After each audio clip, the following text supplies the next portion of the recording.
അതല്ലേ ഡേയ് നീ എവിടെ പോയി? ബാഗൊക്കെ പാക്ക് ചെയ്തിട്ട് ചാൻസ് വല്ലതും കിട്ടിയാ? ചാൻസ് വാപ്പ വിളിച്ചിരുന്നടാ. ഇനി അങ്ങോട്ട് ചെന്നില്ലെങ്കിൽ പിന്നെ ചെല്ലണ്ടെന്നാ പറയുന്നത്. അങ്ങനെയായി എന്നെ കൊണ്ട് പറ്റുന്ന മാക്സിമം ആയിരുന്നടാ ഈ മാസത്തെ റെന്റ്.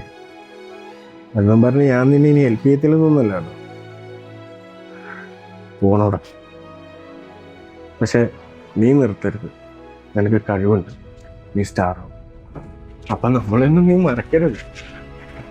നിന്റെ അടുത്ത് ക്യാഷൊക്കെ ഉണ്ടോ?